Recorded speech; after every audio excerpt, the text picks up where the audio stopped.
حضرت سلیمان علیہ السلام حضرت داود علیہ السلام کے صاحبزادے تھے اور ان کے وارث قرار پائے۔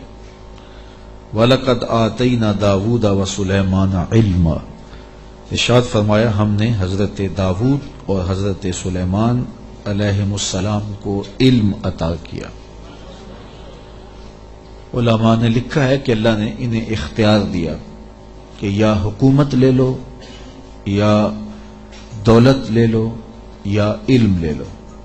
تو انہوں نے کہا مالک ہمیں علم دے دیں، تو اللہ نے دولت و حکومت اس کے صدقے سے عطا کر دی۔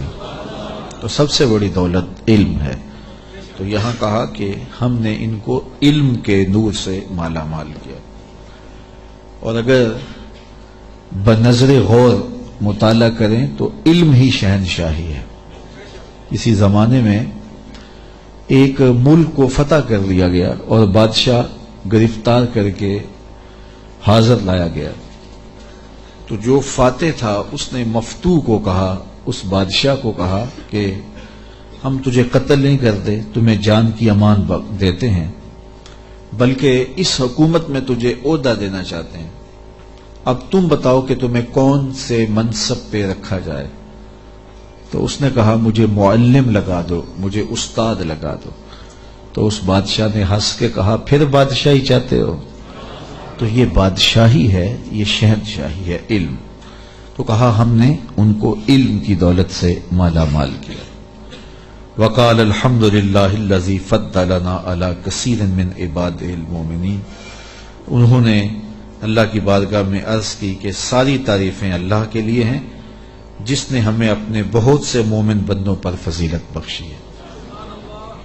نعمت کا شکریہ ادا کر رہے ہیں کہ اتنے اللہ کے بندے تھے، کتنی مخلوقات تھیں اور اہل ایمان بھی کتنے تھے، لیکن ہمیں علم دے کر کے اس نے فضل و شرف عطا کیا، اس پر ہم اللہ کا شکر ادا کرتے ہیں۔ تو علم نصیب ہو جانا یہ اللہ کی بہت بڑی نعمت ہے اور اس پر شکریہ ادا کرنا چاہیے، شکریہ سے نعمت میں اضافہ ہوتا ہے۔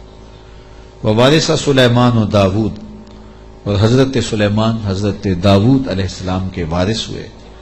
قال یا ایھا الناس علمنا منطق الطیر واوتینا من کل شیء، آپ نے کہا اے لوگو ہمیں پرندوں کی بولی سکھائی گئی ہے اور ہمیں ہر چیز عطا کی گئی ہے، بے شک یہ اللہ کا واضح فضل ہے۔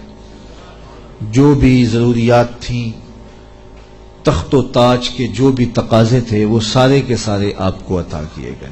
حکومت ہے، تخت و تاج ہے، دولت ہے، فوجیں ہیں، تصرف ہے، اور غلے ہیں، جائیدادیں ہیں، زمینیں ہیں۔ کائنات کی کوئی شے ایسی نہیں ہے جس کا وافر حصہ انہیں نہ دیا گیا۔ تو کہا کہ ہمیں ہر شے دی گئی ہے اور یہ اللہ تعالیٰ کا بڑا واضح فضل ہے۔ وَحُشِرَ لِسُلَيْمَانَ جُنُودُهُ مِنَ الْجِنِّ وَالْإِنسِ وَالطَّيْرِ، اور حضرت سلیمان علیہ السلام کے لیے ان کے لشکر جنوں، انسانوں اور پرندوں میں سے جمع کیے گئے تھے۔ اللہ اکبر۔ فَهُمْ يُوزَعُونَ، جنہیں وہ بغرض نظم و تربیت جو ہے وہ آپ کی خدمت میں وہ روکے جاتے تھے اور وہ حاضر کیے جاتے تھے، جمع ہوتے اور پھر ان کو ایک ترتیب دیتے اور لشکر آراستہ ہوتے۔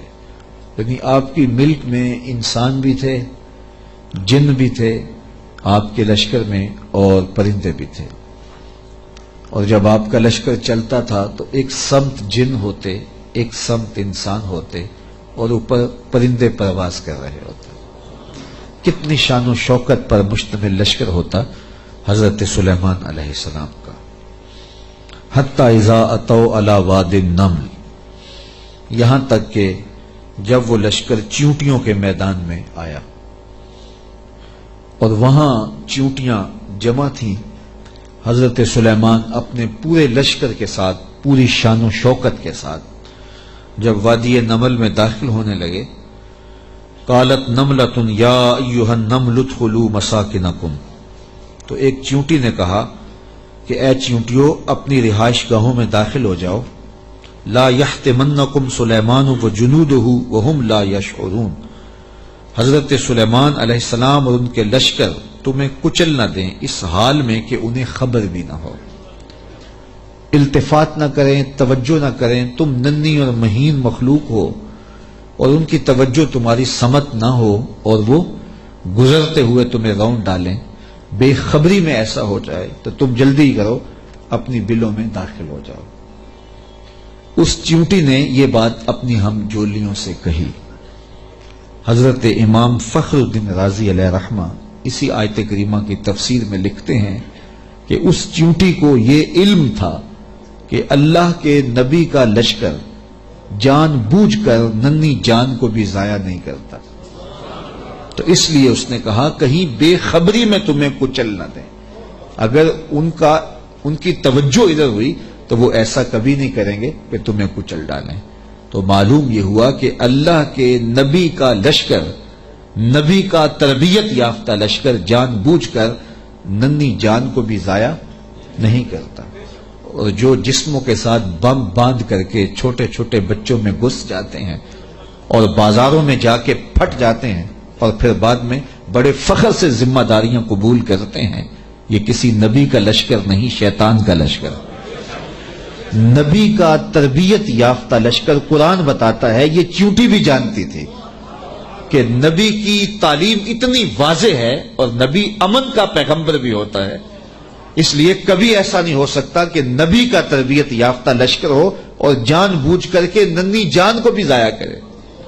رسول کریم صلی اللہ علیہ وآلہ وسلم جب کوئی لشکر روانہ کرتے تو اسے حکم دیتے کہ بوڑھوں کو قتل نہیں کرو گے، بچوں کو قتل نہیں کرو گے، عورتوں کو قتل نہیں کرو گے، ان کے مذہبی رہنماؤں کو، پادریوں کو قتل نہیں کرو گے، ان کے عبادت خانے نہیں توڑو گے، فصلیں نہیں اجاڑو گے۔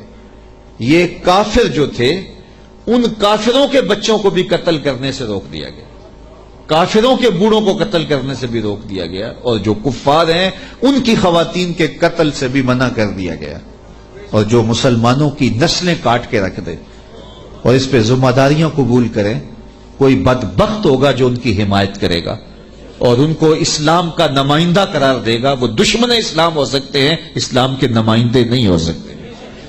تو اس چیونٹی نے کہا کہ اپنی بلوں میں داخل ہو جاؤ، کہیں نبی کا لشکر بے خبری میں تمہیں کچل نہ دے۔ حضرت امام رازی لکھتے ہیں کہ چیونٹی کو یہ علم تھا، اس علم کی وجہ سے اس چیونٹی کو قیامت تک آنے والی چیونٹیوں کا سردار بنا دیا گیا، ملکہ بنا دی گئی قیامت تک۔ اچھا، اگر آپ کی توجہ ہو تو ذات کی چیونٹی ہے، رب نے اس کے نام کی صورت اتاری ہے۔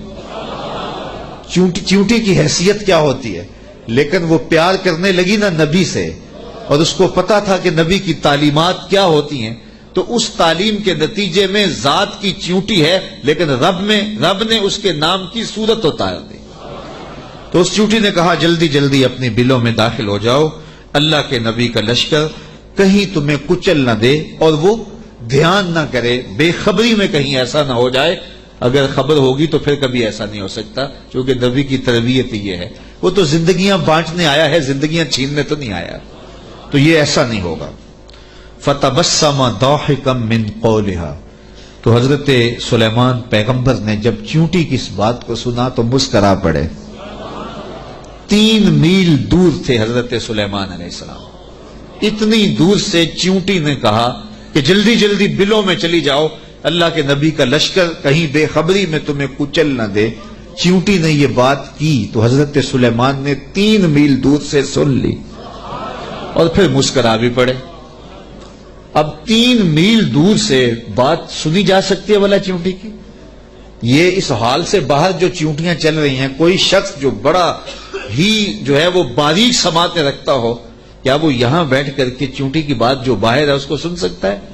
چلو جو آپ کے کرسی کے نیچے چل رہی ہے اس کو سن سکتا ہے، اس کی آواز کو، لیکن 3 میل دور سے چیونٹی کی آواز کو اللہ کا نبی سن بھی رہا ہے، اور جو وہ کہہ رہی ہے اس کو سمجھ بھی رہا ہے، اور اس پر تبسم بھی فرما رہا ہے۔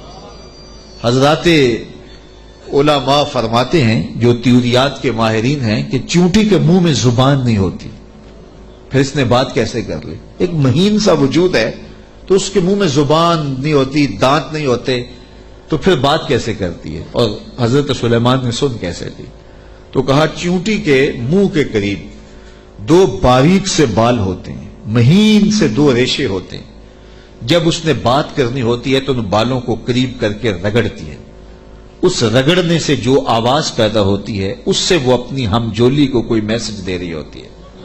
اللہ کے نبی کی شان یہ ہے کہ چیونٹی کے باریک اور مہین بالوں کے رگڑنے سے جو آواز پیدا ہوتی ہے 3 میل دور سے اس آواز کو سنتا بھی ہے اور اس سے جو مفہوم نکلتا ہے اس کو سمجھتا بھی ہے۔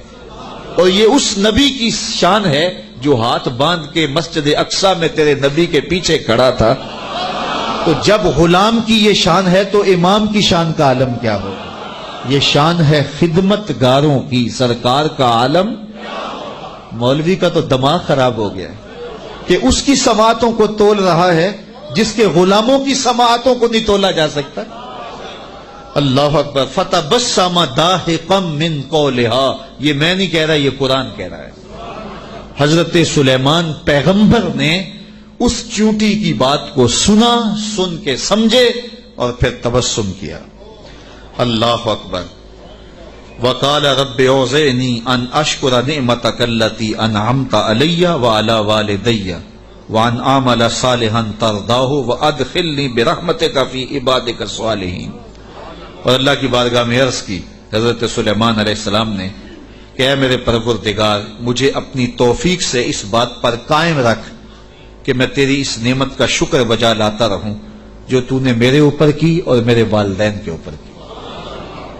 جو نعمتیں بندے کے اوپر ہوتی ہیں اس کا بھی شکریہ ادا کرنا چاہیے، اور جو صالح اولاد ہوتی ہے، جو ماں باپ پر نعمتیں عطا ہوئی ہوتی ہیں، ان کا بھی شکریہ ادا کرنا، کیونکہ ماں باپ کی نعمتیں اولاد تک بھی پہنچتی ہیں۔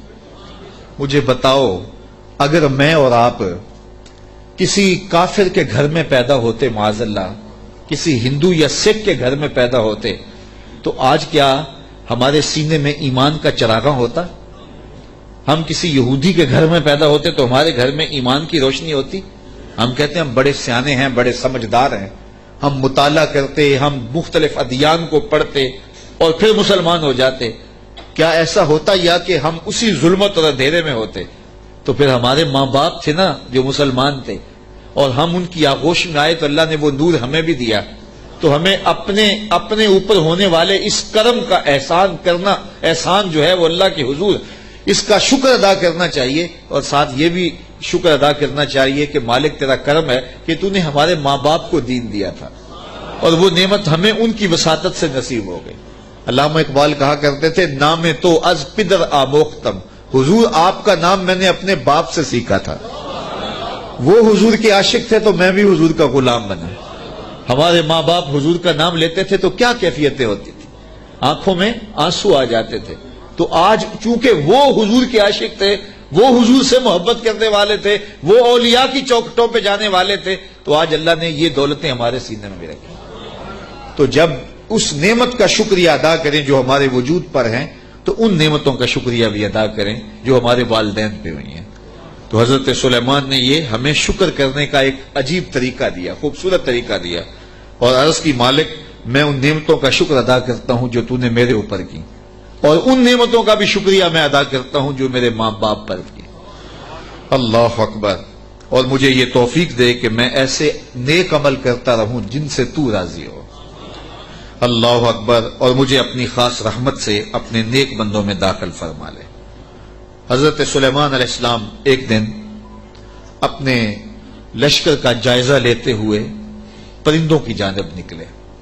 کیسی شان و شوکت تھی، جنوں پر بھی حکومت، انسانوں پر بھی حکومت، پرندوں پر بھی حکومت۔ وَتَفَقَّدَ الطَّيْرَ، تو آپ نے پرندوں کا جائزہ لیا۔ فَقَالَ مَا لِيَ لَا أَرَى الْهُدْهُدْ، فرمایا میں ہدہد کو نہیں دیکھ رہا۔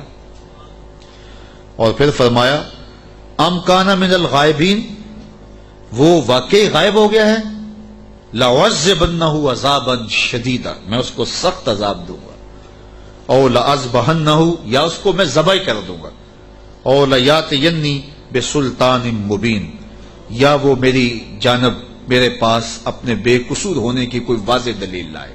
تین باتیں کی، یا تو سخت عذاب دوں گا، یا ذبح کر دوں گا یا پھر اپنی صفائی میں کوئی مضبوط دلیل لائے. حضرت سلیمان علیہ السلام بیت اللہ کی حاضری کے بعد واپس آ رہے تھے اور صنعاء کے مقام پہ جو یمن کا شہر ہے وہاں آپ نے پڑاؤ کیا اور وہاں آپ نے جانوروں کا جائزہ لیا اور وہاں ہدہد کو نہ دیکھا. مفسرین فرماتے ہیں جب پانی کی ضرورت ہوتی تو ہدہد کو حاضر کیا جاتا اور یہ ہدہد جو تھا وہ پھر بتاتا کہ کس جگہ پانی ہے. یہ جانوروں کے اندر انجینئر ہے. اللہ نے اس کو بڑی طاقت دی. حضرت ابو ہریرہ رضی اللہ تعالیٰ عنہ نے جب فرمایا نا کہ یہ بڑی قوتوں سے مالا مال کیا گیا ہے، اس کی نظر بڑی تیز ہوتی ہے، تو کسی نے حضرت ابو ہریرہ سے کہا کہ چھوٹے بچے جب دھاگا لگا کے جال لگا کے جو ہے وہ پھاہی لگاتے ہیں تو یہ ہدہد پھنس جاتا ہے. جس کو زمین کی تہ میں پانی نظر آ جاتا ہے اس کو وہ جال نظر نہیں آتا. تو حضرت ابو ہریرہ بولے تقدیر کا جال نظر نہیں آتا. تو تقدیر کا جال بڑا ڈاڈا ہوتا ہے، وہ نظر نہیں آتا. یہ آپ نے ایک جانور دیکھا ہوگا کن کھجورا، اس کے 100 پاؤں ہوتے ہیں، 100 پاؤں. اور یہ جو سانپ ہوتا ہے اس کے کوئی پاؤں نہیں ہوتے. یہ اپنے جسم کو بل دے کے آگے بڑھتا ہے. اور کن کھجورا اس کے 100 پیر ہوتے ہیں اور سانپ کی مرغوب غذا ہے کن کھجورا. اور جب اس کو یہ نظر آئے تو یہ دوڑتا ہے اور سانپ پیچھے دوڑ کے اس کو شکار کر لیتا ہے. تو کسی نے کن کھجورے سے پوچھا کہ تیرے 100 پیر ہیں اور سانپ کا ایک بھی نہیں ہے اور پھر بھی تو پکڑا جاتا ہے. اس نے کہا تقدیر کے آگے پاؤں نہیں چلتے. تو کہا کہ وہ دھاگا تقدیر کا ہے، وہ ہدہد کو نظر نہیں آتا اور وہ بچے اسے پکڑ لیتے ہیں. تو ہدہد حضرت سلیمان علیہ السلام کا درباری پرندہ تھا اور حضرت سلیمان علیہ السلام اس سے محبت کرتے تھے. یہ بھی اللہ کے نبی سے پیار کرتا تھا. بلکہ صاحب روح البیان نے ہدہد کے عنوان سے بڑی باتیں لکھی ہیں، کچھ لطیفے بھی ذکر کیے ہیں. کہتے ہیں ایک دن یہ ہدہد چونکہ لاڈلا پرندہ تھا حضرت سلیمان کا، تو حضرت سلیمان علیہ السلام کو کہنے لگا کہ میں آپ کے لشکر کی دعوت کرنا چاہتا ہوں. آپ نے کہا اتنا بڑا لشکر ہے اور تو میرے لشکر کی دعوت کرے گا؟ کہا جناب دعوت قبول کیجیے. تو کہا ٹھیک ہے، آج دوپہر کو میں آپ کے لشکر کی دعوت کروں گا. جب دوپہر کا وقت آیا تو دریا کنارے لشکر نے پڑاؤ کیا ہوا تھا. تو ہدہد کبھی دائیں کبھی بائیں اڑانے بھر رہا ہے. تو کہا میاں وقت ہو گیا ہے، اب لاؤ نہ کھانا، تم نے آج ہماری دعوت کی ہے. کہا جی اسی کا انتظام کر رہا. تھوڑی دیر کے بعد اس نے فضا میں ایک چڑیا شکار کی اور اس کو فضا میں توڑ کر کے پانی میں پھینک دیا اور لشکر کو آواز دی جس کے ہاتھ میں بوٹی آتی ہے بوٹی لے لے، باقی شوربہ پی لیں. تو اس پرندے سے چونکہ بڑا پیار تھا، جب اس کو نہ دیکھا تو غصے میں آ گئے. کہا ما لیا لا اری الہدہد، میں ہدہد کو نہیں دیکھ رہا، کیا وہ واقعی غائب ہے؟ اچھا میں اس کو ذبح کر دوں گا یا سخت سزا دوں گا یا پھر وہ مجھے اپنی بے گناہی کی دلیل پیش کرے. اب ہدہد کہاں چلا گیا؟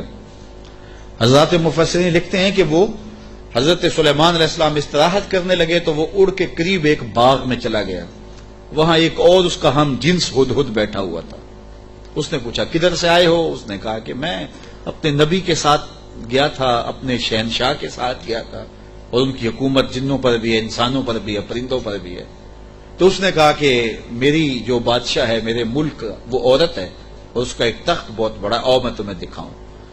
تو وہ ہدہد کو ساتھ لے گیا اور اتنے میں دیر ہو گئی. حضرت سلیمان غصے میں آ گئے، کہا کدھر ہے؟ لاؤ اسے حاضر کرو.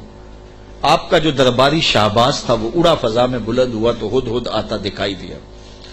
تو اس نے اس کے اوپر جھپٹ کے حملہ کرنا چاہا تو ہدہد نے کہا تجھے واسطہ دیتا ہوں اس رب کا جس نے تجھے میرے پہ طاقت دی ہے، مجھے اپنا معاملہ حضرت سلیمان کے پاس جا کے پیش کر لینے دے.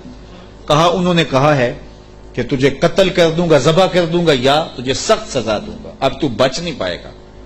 تو ہدہد نے کہا کہ انہوں نے کوئی استثناء بھی کیا تھا؟ کہا ہاں انہوں نے کہا تھا یا کوئی مضبوط خبر لائے، اپنا معقول عذر پیش کرے. کہا پھر خیر ہے. اب ہدہد حضرت سلیمان کے پاس آیا اور مفسرین کہتے ہیں اس نے اپنے پر جھکا لیا اور دم بھی جھکا لی اور حضرت سلیمان کے سامنے عرض کی کہ اس رب سے ڈریے جس کے حضور آپ رب قیامت کے دن پیش ہوں گے. بس یہ بات کہنے کی دیر تھی کہ حضرت سلیمان کا غصہ ٹھنڈا ہو گیا. تو میں بتاؤ کدھر گئے تھے؟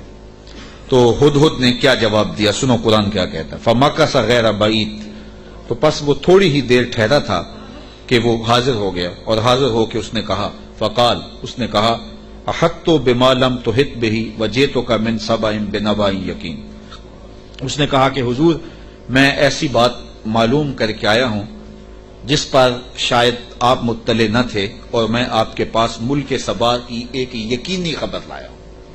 آپ نے اس چیز کا مشاہدہ نہیں کیا جس کا میں مشاہدہ کر کے آیا ہوں، تو میں ایک یقینی خبر آپ کو جو چشم دید ہے وہ بتانا چاہتا ہوں۔ حضرت سلیمان نے کہا بتاؤ، کہا انی وجدت امرأۃ تملکہم وأوتیت من کل شیء ولہا عرش عظیم، اس نے کہا میں ایک ایسی خاتون کو دیکھا ہے جو بادشاہت کے تخت پہ براجمان ہے، میں نے ایک ایسی عورت دیکھی ہے وہاں جو ان پر حکومت کرتی ہے اور اقتدار کی مسند پہ بیٹھی ہے، اور اسے ملکیت و اقتدار میں ہر چیز بخشی گئی ہے، اور اس کے پاس بہت بڑا تخت ہے۔ یہ شہرہ آفاق تخت تھا جو ملکہ بلقیس کے پاس تھا، اور یہ 40 ہاتھ چوڑا تھا، 80 ہاتھ لمبا تھا۔ شرعی ہاتھ جب کہا جاتا ہے تو وہ کونی تک ہوتا ہے، تو گویا دوسرے لفظوں میں 1.5 فٹ کا ایک ہاتھ لگائیں تو یہ 60 ہاتھ چوڑا تھا، اور 120 ہاتھ جو ہے وہ لمبا تھا۔ سونے چاندی اور قیمتی دھاتوں کا بنا تھا، اور 7 منزلیں تھی اس کی، اور قیمتی موتی اس کے اوپر لگے تھے، اور جب وہ اپنا دربار لگاتی تو اس تخت کے اوپر بیٹھتی، اور اس کے 12,000 سردار تھے قوم کے جن کے تحت فوجیں تھیں، اور ایک مضبوط نظم و نسق تھا، ہر شے فوجیں آلات حرب و ضرب بہت کچھ دیا گیا تھا۔ تو اس بات کی کہانی سنائی، اور آگے فرمایا وجدتها وقومها يسجدون للشمس من دون اللہ، میں نے دیکھا ہے وہ اور اس کی قوم اللہ کے علاوہ سورج کو پوجتی ہے، اللہ کو چھوڑ کر سورج کی پرستش کرتی ہے۔ وَزَيَّنَ لَهُمُ الشَّيْطَانُ أَعْمَالَهُمْ، اور شیطان نے ان کے لیے ان کے اعمال مزین کر دیے ہیں۔ فَصَدَّهُمْ عَنِ السَّبِيلِ، اور شیطان نے ان کو راہ حق سے، راہ توحید سے روک دیا ہے۔ فَهُمْ لَا يَهْتَدُونَ، اور وہ ہدایت نہیں پا رہے۔ اللہ يَسْجُدُوا لِلَّهِ الَّذِي يُخْرِجُ الْخَبْءَ فِي السَّمَاوَاتِ وَالْأَرْضِ وَيَعْلَمُ مَا تُخْفُونَ وَمَا تُعْلِنُونَ۔ اللہ اکبر، اس لیے روکے گئے ہیں کہ وہ اللہ کے حضور سجدہ ریز نہ ہوں، جو آسمانوں اور زمینوں میں پوشیدہ حقائق اور موجودات کو باہر نکالتا ہے، یعنی ظاہر کرتا ہے، اور وَيَعْلَمُ مَا تُخْفُونَ، اور جو تم ظاہر کرتے ہو، جو تم چھپاتے ہو، وَمَا تُعْلِنُونَ، اور جو تم ظاہر کرتے ہو اور جو تم چھپاتے ہو، وہ سب کو جانتا ہے، اس کی نظر میں کوئی پوشیدہ نہیں ہے۔ اللہ لا الہ الا هو رب العرش العظیم، اللہ کے سوا کوئی عبادت کے لائق نہیں، وہی عظیم تخت اقتدار کا مالک ہے۔ ملکہ بلقیس کا تخت کیا ہے؟ تخت تو میرے رب کا ہے، عرش تو اس کا ہے، تو اس نے یہ بات کہی۔ حضرت سلیمان نے ہدہد سے کہا کالا سننظر اصدقت ام کنت من الکاذبین، کہا کہ ہم ابھی دیکھتے ہیں کہ تو سچ کہہ رہا ہے یا جھوٹ بول رہا ہے۔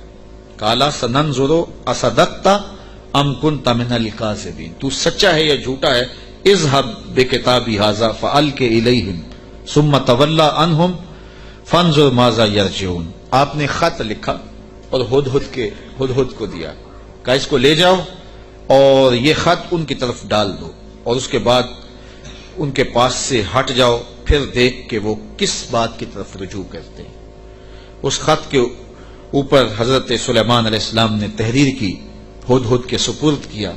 1 مہینے کی مسافت پر تھا یہ ملک سبا حضرت سلیمان علیہ السلام کے ملک شام سے، 1 مہینہ جاتے ہوئے لگتا تھا، 1 مہینہ آتے ہوئے لگتا تھا۔ کہا یہ خط لے جاؤ میرا اور ملک سبا میں جاؤ اور ملکہ بلقیس کو دے آؤ، اور پھر دیکھو کہ وہ کیا کہتے ہیں۔ ہدہد نے خط پکڑا، بادشاہ تخت پہ بیٹھی تھی، اس نے جا کے خط پھینک دیا۔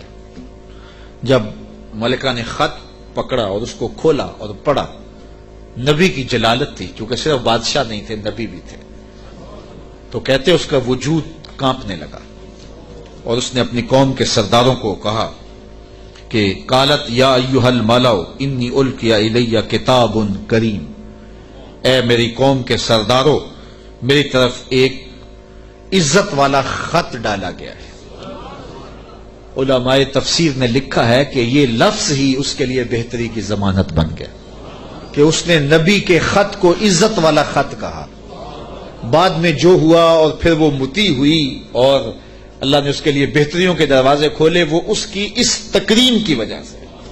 خسرو پرویز کی جانب میرے رسول کریم صلی اللہ علیہ وسلم نے خط بھیجا تھا تو اس نے ٹکڑے کر دیے تھے. تو آقا کریم علیہ السلام نے جب سنا تو فرمایا اللہ اس کی سلطنت کے ٹکڑے کرے گا، اور ایسے ہوا. تو پرویز نے حضور کا خط پھاڑا تھا تو ذلیل و رسوا ہو گیا، اور اس نے اللہ کے پیغمبر کے خط کو سینے سے لگایا اور کہا یہ عزت والا خط ہے جو میری جانب ڈالا گیا ہے. انہ من سلیمان، بے شک یہ حضرت سلیمان کی طرف سے ہے. وانہ بسم اللہ الرحمن الرحیم، اور بے شک اس میں یہ لکھا ہے کہ اللہ کے نام سے شروع جو رحمان اور رحیم ہے. تو یہ خط سلیمان علیہ السلام کی جانب سے لکھا گیا تھا، اور وہاں اس زمانے میں خط لکھنے والا اپنا نام پہلے لکھتا تھا، پھر مضمون خط کا لکھتا تھا. تو آپ نے پہلے کہا انہ من سلیمان وانہ بسم اللہ الرحمن الرحیم اللہ تعالی علیہ واتونی مسلمین. 2 لفظ لکھے. آپ نے کہا خط کا مضمون یہ تھا تم مجھ پر سر بلندی نہ چاہو،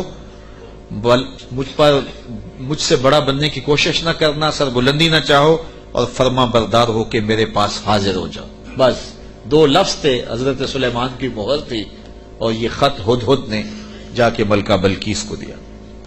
اس کا وجود کانپنے لگا. پھر وہ سنبھلی اور اپنے سرداروں سے کہنے لگی قالت یا ایھا الملؤ افتونی فی امری ما کنت قاطعۃ امرا حتی تشہدون. اے میرے درباریوں، تم مجھے بتاؤ اس معاملے میں کیا تمہارا مشورہ ہے، چونکہ میں کسی بھی معاملے میں قطعی فیصلہ کرنے سے قبل تمہیں حاضر کرتی ہوں اور تم سے مشورہ لیتی ہوں. مشورے کے بغیر میں نے آج تک کبھی قدم نہیں اٹھایا، اور یہ میرا معمول ہے. اب یہ خط آیا ہے، اس کا یہ مضمون ہے جو میں تمہیں سنایا ہے. اب تم بتاؤ کہ اب کیا کیا جائے. اب 12,000 سردار تھے اور ان کے ماتحت فوجیں تھیں. قالو بولے نحن اولو قوت و اولو باس شدید. کہنے لگے کہ ہم طاقتور ہیں، سخت جنگجو ہیں، اور ہم لڑنے کے لیے تیار ہیں. قوم کا مورال بلند ہے، فوجیں پوری طاقت میں ہیں، آلات حرب و ضرب بھی ہیں، کوئی کمزوری نہیں ہے.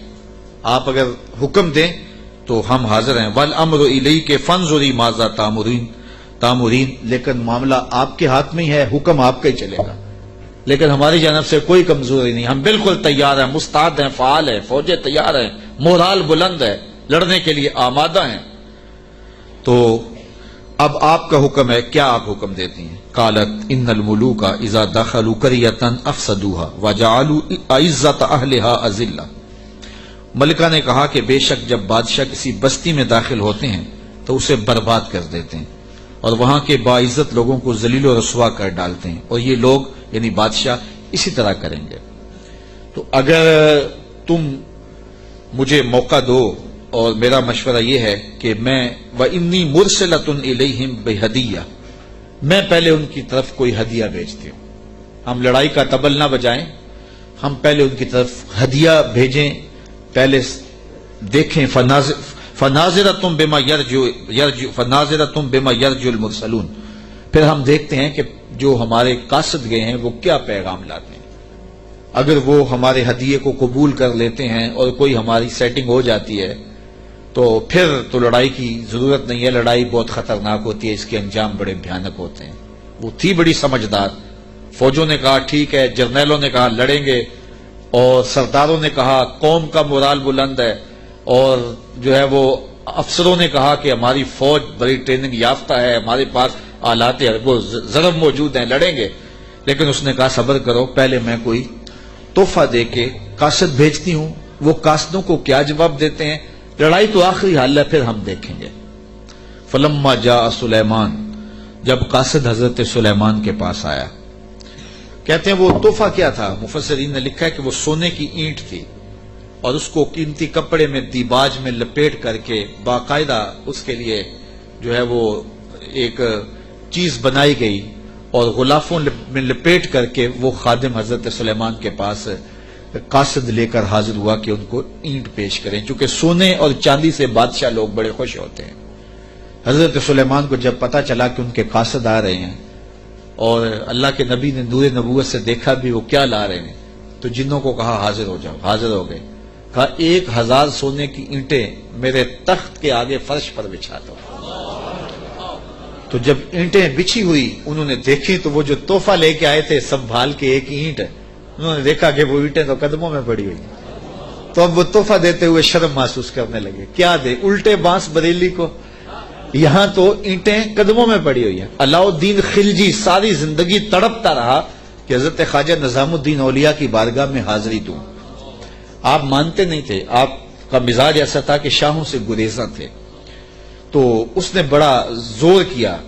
خیر جب اس نے یہ ارادہ کر لیا کہ میں حاضر ہونا ہے تو آپ نے علاء الدین کو لکھا کہ فقیر کی خانقاہ کے 2 دروازے ہیں، اگر تو ایک سے آیا تو میں دوسرے سے باہر نکل جاؤں گا، اور اگر تو نے زیادہ تنگ کیا تو تیرا شہر چھوڑ جاؤں گا. خیر بادشاہ نے ایک دن جو ہے وہ بغیر بتائے خانقاہ میں حاضری دی. شیخ کو پتا چلا تو انہوں نے دروازے پر پہرے دار کھڑے کر دیے کہ بادشاہ کو اندر نہیں آنے دینا.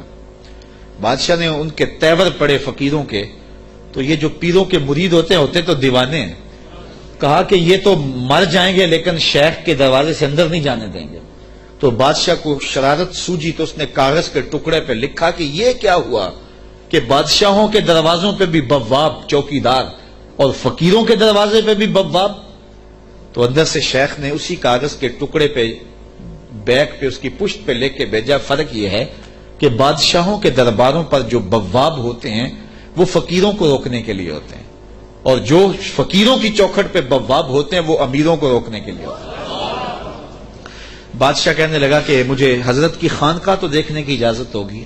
خدام نے کہا کوئی حرج نہیں ہے. تو وہ خانقاہ لنگر خانہ دیکھنے لگا. بہت بڑی خانقاہ تھی. تو جب وہ استبل میں گیا تو کیا دیکھا کہ جو گھوڑے ہیں ان کی جو میخیں ہیں، قلعے ہیں، وہ چاندی کے ہیں، اور جو ان کے پاؤں میں زنجیریں پڑی ہوئی ہیں جن سے وہ بندھے ہوئے ہیں وہ زنجیریں سونے کی ہیں. تو بادشاہ بڑا حیرت زدہ ہوا. تو اس نے پھر کاغذ کے ٹکڑے پہ لکھا کہ یہ کیا ہوا کہ بادشاہوں کے پاس بھی سونا اور چاندی اور فقیروں کے پاس بھی سونا اور چاندی، فرق کیا ہوا؟ تو شیخ نے جواب میں لکھ کے بھیجا، فرق یہ ہے بادشاہ خزانوں میں سنبھال کے رکھتے ہیں، فقیر گھوڑوں کے قدموں میں ڈال کے رکھتے ہیں. تو حضرت سلیمان علیہ السلام نے 1000 اینٹ بچھوا دی. آپ جانتے ہیں جب بہار چین آیا نا حضرت عمر کے زمانے میں، جب ایران فتح ہوا تو سب سے دنیا کے اس وقت نامور اشیاء میں سے بہار چین ایک بہت بڑا قالین تھا جس کو بہار چین پہ بٹھا دیا جاتا. وہ ناز کرتا ہے کہ میں بہار چین پہ بیٹھے. آج وہ کسی کو وہ سرخ قالین پہ جو ہے وہ لے کے جاتے ہیں تو کہتے ہیں میرے لیے سرخ قالین بچھائے گئے. امریکہ میں یا جو ہے وہ میرے لیے جو ہے وہ برطانیہ میں یہ اعزاز دیا گیا ہے کہ مجھے سرخ قالینوں پہ میرا استقبال کیا گیا، سرخ قالین بچھائے گئے. بہار چین یہ ایک ایسا قالین تھا کہ جس پہ بیٹھ جانا اور جس پہ چلے جانا یہ بڑے دنیا کے لوگ جو ہے وہ فخر سمجھتے تھے. جب حضرت فاروق اعظم کا زمانہ آیا تو یہ علاقہ فتح ہوا تو یہ اونٹوں پہ لاد کر کے یہ بہار چین مدینے بھیجا گیا.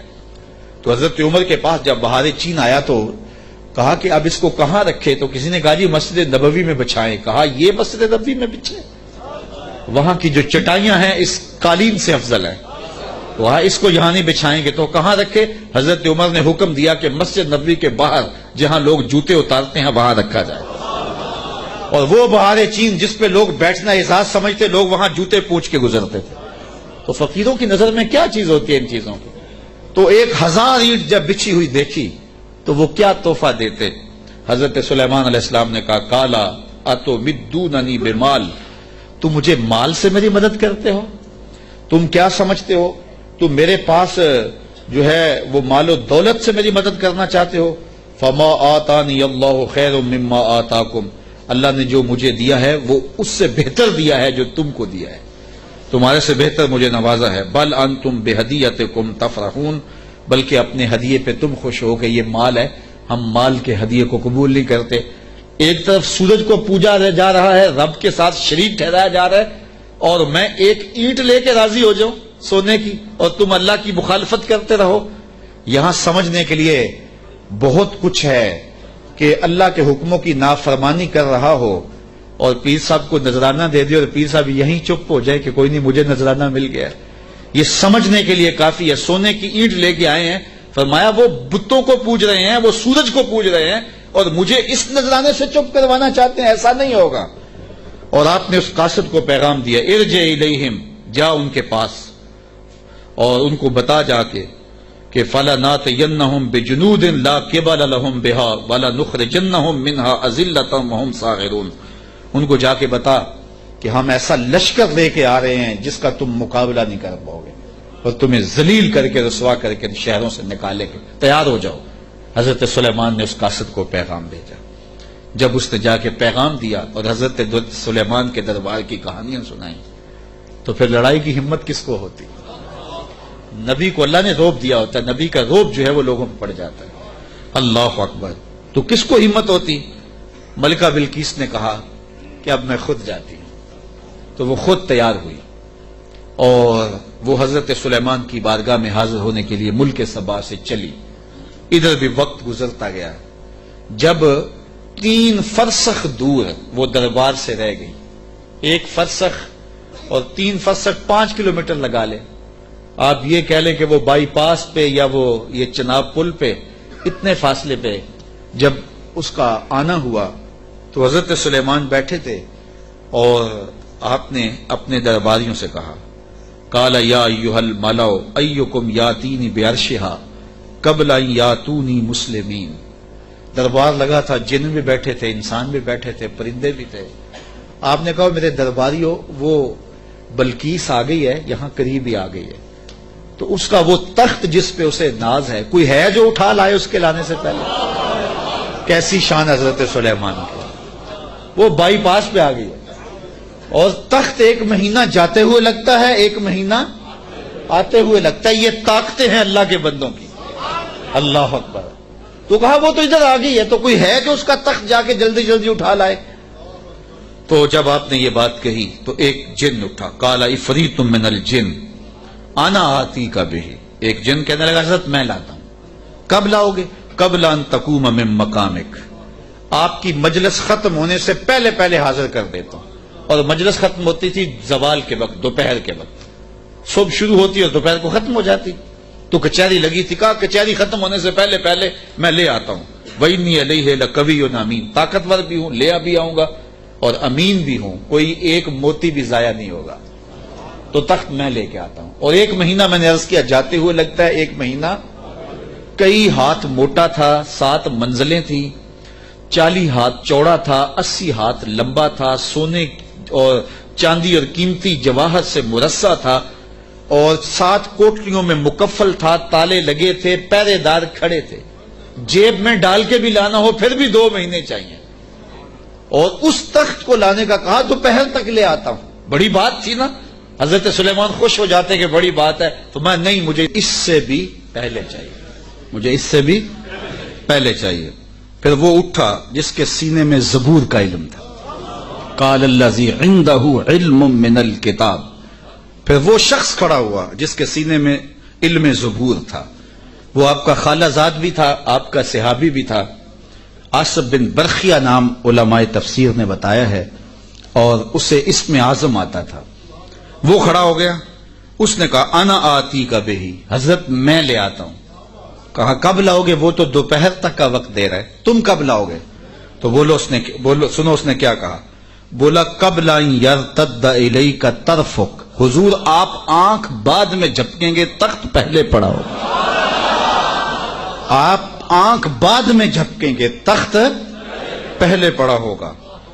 اللہ اکبر۔ فلما رآہ مستقرا عنده قال ھذا من فضل ربی، حضرت سلیمان نے بھی آنکھ جھپکی نہیں تھی، تخت سامنے پڑا ہوا، حضرت سلیمان بے ساختہ پکار اٹھے، یہ میرے رب کا فضل ہے جس نے میرے امتی کو یہ طاقت دی۔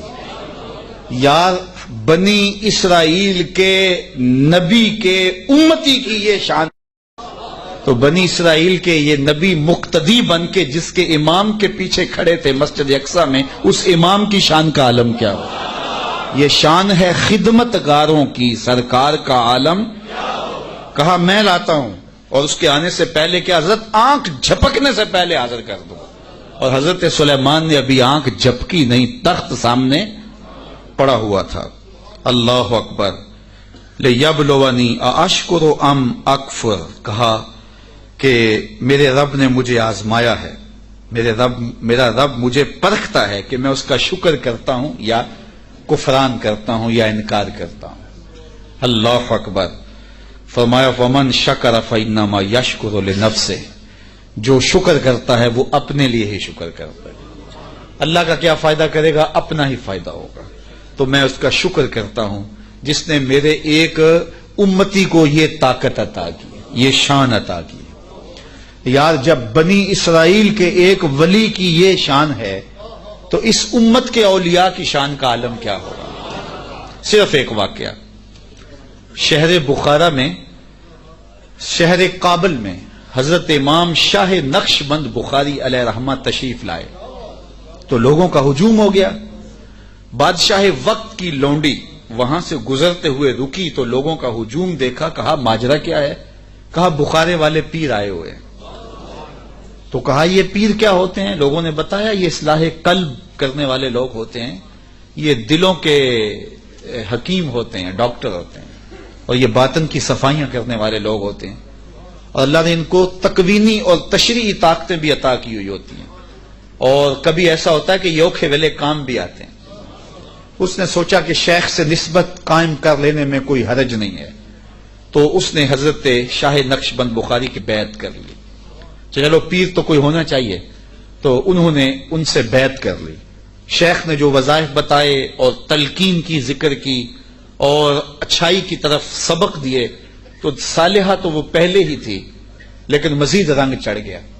تو بادشاہ جب اس کی خدمت کو دیکھا تو بڑا خوش ہوا۔ جو باقی لونڈیاں تھیں وہ حسد کرنے لگیں۔ ایک دن انہوں نے بادشاہ کے دربار سے، بادشاہ کے گھر سے چوری کر کے زیور ایسی جگہ پہ چھپا دیے اور اس پہ الزام لگا دیا اور پھر برآمد بھی اس سے کروا دیے۔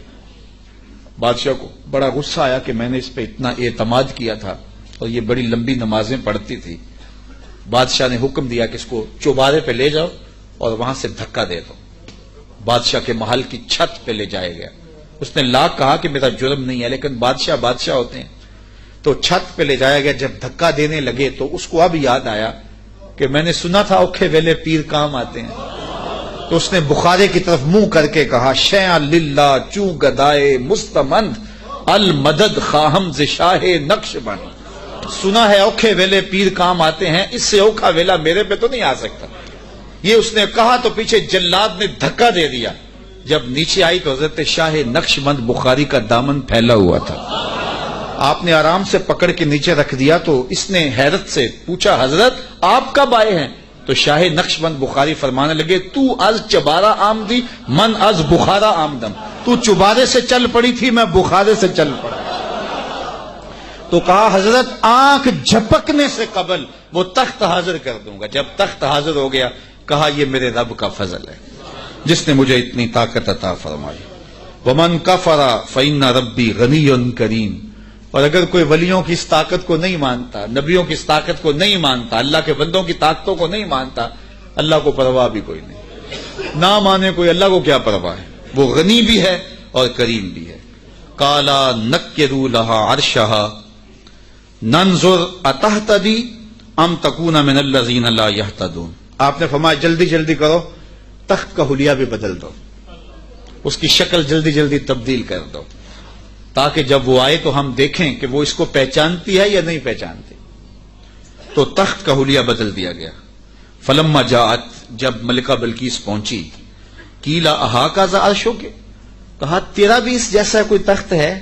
اس تخت کی طرف اشارہ کر کے کہا کہ کیا تمہارا تخت اسی طرح کا ہے؟ تو قالت کانہ ہوا، بولی یہ وہی تو ہے، یہ وہی تو ہے، بولی یہ وہی ہے۔ وَأُوتِينَا الْعِلْمَ مِنْ قَبْلِهَا وَكُنَّا مُسْلِمِينَ، اس نے کہا کہ ہمیں اس کی پہلے ہی خبر ہو گئی۔ حضرت آپ تخت کو بدل بدل کے نہ دکھائیں، ہم پہلے ہی مان گئے ہیں، ہم پہلے ہی مان گئے ہیں، اور ہم مطیع بن کے آئے ہیں، فرما بردار بن کے آئے ہیں۔ وَصَدَّهَا مَا كَانَتْ تَعْبُدُ مِن دُونِ اللَّهِ، اور اس ملکہ کو اس معبود باطل نے پہلے قبول حق سے روک رکھا تھا۔ اللہ اکبر، کس نے؟ جس کو وہ اللہ کے علاوہ پوچھتی تھی۔ انہا کانت من قوم کافرین، بے شک وہ کافر قوم سے تھی. قیلا لہا ادخلی السرح، اس کو کہا گیا اب محل میں آ جاؤ. یہ تو منظر باہر ہی تھا، کہا اب آ جاؤ ہمارے محل کے اندر. جب محل میں داخل ہوئی فلما رأتہ حسبتہ لجہ، ایسے کیا گیا تھا کہ پانی ڈال کر کے حوض بنا کے اس میں پانی ڈالا، مچھلیاں ڈالے اور اس اوپر ایک شیشہ رکھ دیا، اور وہ شیشہ اتنا خوبصورت تھا اور اتنا لطیف تھا کہ محسوس نہیں ہو رہا تھا شیشہ ہے، لگتا تھا آگے تالاب ہے، تو اور کوئی راستہ بھی نہیں تھا. تو جب وہ گزرنے لگی حسبتہ لجہ، اس نے اس نیلگوں پانی کی لہریں جب چلتی ہوئی دیکھیں تو وہ سمجھی کہ یہ تو کوئی جو ہے وہ تالاب ہے. وَكَشَفَتْ عَنْ سَاقَيْهَا، اس نے اپنی پنڈلیوں سے کپڑا اوپر کر لیا. قَالَ إِنَّهُ صَرْحٌ مُمَرَّدٌ مِّن قَوَارِيرَ، تو حضرت سلیمان علیہ السلام نے فرمایا کہ یہ گہرے پانی کا تالاب نہیں ہے، بلکہ یہ تو شیشوں کا جڑا ہوا محل کے، شیشوں سے جڑے ہوئے محل کا صحن ہے، اور یہ جو ہے وہ ایسا ماجرا نہیں ہے. تو اپنے لباس کو اوپر کر لے. قالت رب انی ظلمت نفسی، تو وہ کہنے لگی میں نے اپنے نفس پہ میرے رب ظلم کیا ہے، اور آج میں اس مجمع کو گواہ بنا کے، تیرے پیغمبر کو گواہ بنا کے آج اس محل کے اندر میں اعلان کرتی ہوں وَأَسْلَمْتُ مَعَ سُلَيْمَانَ لِلَّهِ رَبِّ الْعَالَمِينَ، میں حضرت سلیمان کے رب پر، تمام جہانوں کے رب پر ایمان لاتی ہوں، اور ایمان کی دولت سے مالا مال ہوئی. پھر حضرت بلقیس کا نکاح کیا حضرت سیدنا سلیمان سے ہوا یا دوسری روایت کے مطابق طبۂ یمن سے ہوا، اس کے بارے میں روایات مختلف ہیں، مفسرین نے دونوں باتیں لکھی ہیں. تو اللہ کے نبی کی شان ہی کیا نرالی تھی.